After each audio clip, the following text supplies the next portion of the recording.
Abonnez-vous et cliquez aussi sur la petite cloche de notification pour ne rien rater de nos prochaines vidéos. N'oubliez pas de partager aussi la vidéo et de la liker. Afrique N24. Sénégal. Macky Sall dans le « bal des boueux » du troisième mandat. Après une campagne agitée, les élections législatives du 31 juillet dernier se sont déroulées dans un calme acceptable et les résultats renforcent la montée en puissance de l'opposition, alors que le camp présidentiel garde une majorité très courte. Le Sénégal a une fois encore montré sa dynamique démocratique. Ce succès électoral pour le pays présage-t-il de ce que sera la présidentielle de 2024? La question mérite d'être posée. En effet, au regard des événements politiques qui se déroulent au Sénégal ces dernières années, une majorité de Sénégalais en déduit que le président Macky Sall manœuvre dans le but de s'offrir un troisième mandat. Une question qui agite et trouble plusieurs pays en Afrique de l'Ouest. Dans le trio gagnant des prédécesseurs, il y a Faure Gnassingbé du Togo, qui en est actuellement à son quatrième mandat. Il y a aussi Alassane Ouattara de la Côte d'Ivoire, qui jouit présentement de son troisième mandat. Enfin, il y a Alpha Condé de la Guinée qui, voulant aussi entrer dans la danse, a été renversé par un coup d'État militaire, après son passage en force. À chaque fois, ces actions de confiscation du pouvoir, menées par des présidents, jouant avec les constitutions telles des prestidigitateurs chevronnés, conduisent à de nombreuses victimes innocentes au sein de la population, et parfois dans les rangs de la force publique. Il semblerait bien que le président sénégalais en fonction cherche à se joindre à ce pathétique « bal des boueux ». C'est en tout cas la lecture que font les Sénégalais des postures politiques du président Macky Sall. Et c'est l'une des causes essentielles qui crée une tension politique et sociale dans le pays. Tension qui s'installe dans la durée et qui va de mal en pis.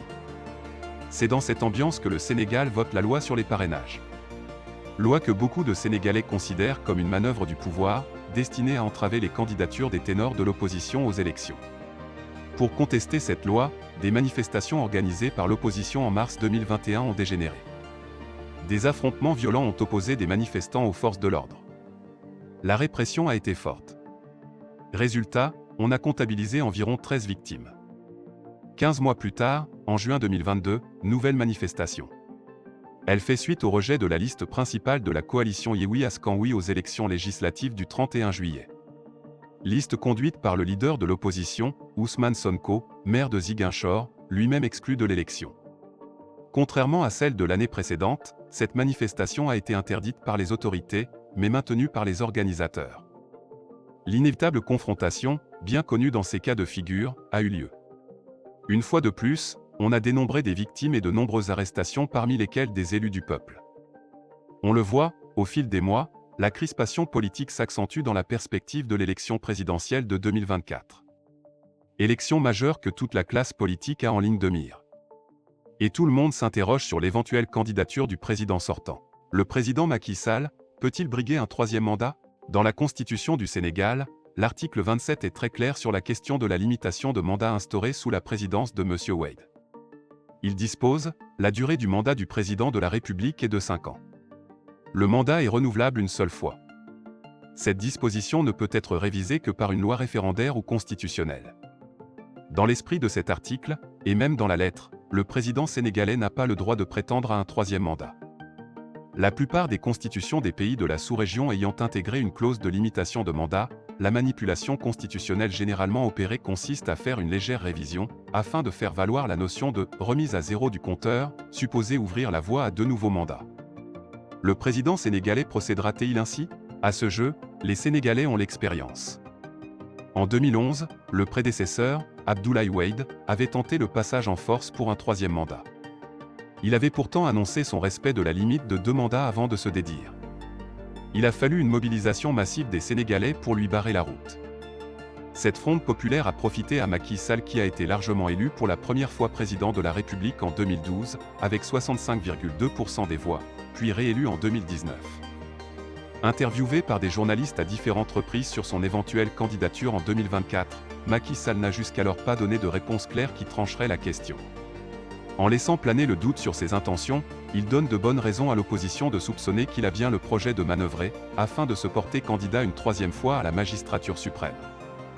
Même s'il justifie sa posture d'incertitude par la crainte qu'avec un non en réponse à la question, on ne va plus travailler, et qu'avec un oui, une vive polémique va s'ensuivre, la réalité est qu'au final, l'absence de réponse claire crée de vives tensions politiques et sociales qui font planer un risque majeur sur le pays. Il faut souligner que malgré son imperfection, la démocratie au Sénégal reste une référence dans la sous-région ouest-africaine. Quand on voit les crises liées au troisième mandat ou à la mauvaise gouvernance, telles que celles qui ont secoué le Togo en 2012 et en 2017, la Côte d'Ivoire et la Guinée en 2020, auxquels s'ajoutent les coups d'État au Mali et au Burkina Faso, l'évolution des événements au Sénégal est très inquiétante, et ce à plusieurs titres. La tendance prise par le Sénégal inquiète. D'une part, sur le plan interne, l'exacerbation de la tension politique est telle que la confirmation d'une troisième candidature du président Macky Sall à l'élection présidentielle de 2024 serait de nature à conduire à un risque de désordre majeur. La jeunesse sénégalaise est très engagée. Elle est forte d'une longue expérience. Expérience très marquée dès l'année 2000, à la fin du pouvoir d'Abdou Diouf, avec le mouvement SOPI, changement en Wolof, qui a amené Abdoulaye Wade au pouvoir. Puis il y a eu en 2012 le mouvement Y'en a marre, contre le troisième mandat de Wade. Enfin, dopée par les événements de mars 2021 et de juin 2022, et peut-être par d'autres à venir, la jeunesse sénégalaise est à la pointe de la défense de la démocratie. Elle sera très déterminée à ne pas accepter que l'esprit de la Constitution, qui impose 2 mandats maximum, ne soit travesti à la présidentielle de 2024. Ce qui ne laisse pas de doute sur les troubles qui s'ensuivraient, si la question du troisième mandat se confirmait. Un fait semble désormais établi. Au Sénégal, la jeunesse qui porte un président au pouvoir est la même qui le dégage, quand ce dernier veut aller au-delà de 2 mandats. Aucun président de la République ne devrait l'ignorer.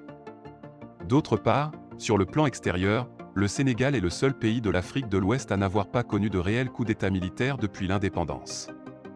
Preuve que les ressorts de la société permettent de trancher les crises politiques, d'une façon ou d'une autre, sans recours intrusif à l'armée. Ce qui fait de ce pays une digue référentielle pour la démocratie dans la sous-région. Si celle-ci venait à se rompre avec l'exercice effectif d'un troisième mandat, alors les régimes autocratiques se renforceraient, ils sont nombreux, et la démocratie dans la sous-région connaîtrait des jours encore plus sombres. Que attendrait-on légitimement de la CEDEAO? Organisation regroupant 15 des pays de la sous-région, la CEDEAO est supposée exercer le devoir d'anticipation pour stopper cette crise. En a-t-elle les moyens juridiques? Remontons le temps de 20 ans. Pour mettre de l'ordre dans la sous-région secouée par diverses crises politiques, les chefs d'État de la CEDEAO adoptent en décembre 2001 le protocole additionnel de la démocratie et de la bonne gouvernance.